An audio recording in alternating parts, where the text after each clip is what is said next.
सबैजनालाई नमस्ते। म प्रशंसा भट्टराई। मेरो यो फर्स्ट ब्लगमा तपाईँलाई स्वागत छ हैन। अनि आज चाहिँ बाबा र म चाहिँ बिहानै माइ जाँदैछौँ।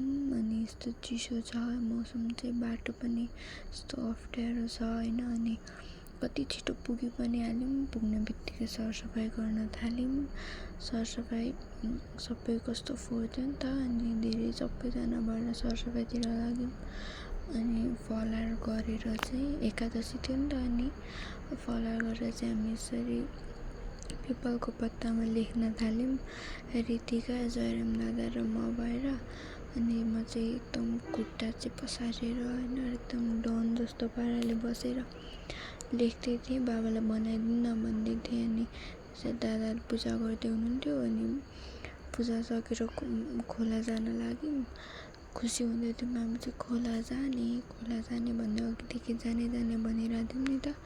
अनि खोला जाने भन्ने खुसी हुँदै थियौँ हामी। अनि गयौँ, अप्ठ्यारो बाटो हुँदै गयौँ। यहाँ चाहिँ अप्ठ्यारो थियो, चिप्लिने खालको बाटो थियो। अनि गयौँ यसरी। यहाँ झ्याल भेट्टाएँ अनि आफूलाई देखाउँदै आएँ। अनि यहाँ जाँदाखेरि बाटोमा चाहिँ धान लडिरहेको रहेछ। अनि बाबा चाहिँ त्यताबाट बाटो छ भने जाँदै त्यता रहेन रहेछ। अनि गोविन्द गुरु अघि लाग्नुभयो। बाटो सबै बिग्रेको थियो। अनि खोला नि बढेर आएको रहेछ।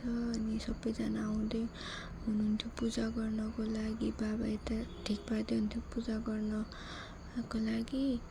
अनि म चाहिँ मोहन मिनासँग बोल्दै थिएँ। अनि बोल्दै माथिबाट ठुलो मम्मीहरू पनि आइपुग्नु भयो। अनि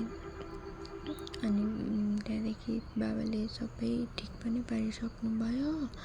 अनि अझै आउँदै हुनुहुन्थ्यो मान्छे चाहिँ। अनि पूजा पनि गर्न थाल्नु भयो। दादा हुनुहुन्छ त्यहाँ चाहिँ, त्यो बगाउन आँट्दै हुनुहुन्थ्यो। अनि म चाहिँ ढुङ्गा पानीमा हिँडाउने भनेर त्यसरी फर्स्टचोटि चाहिँ हिँडाएँ। सेकेन्डचोटि त यति खोलामै डुबी जाँदै थियो त्यत्तिकै नउफ्रिकन।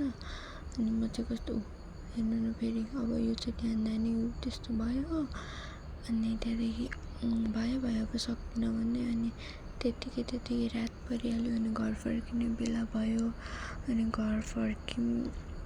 अनि त्यहाँदेखि पानी अलि पर्दै थियो। अनि मैले चाहिँ रेनकोट लगाएँ।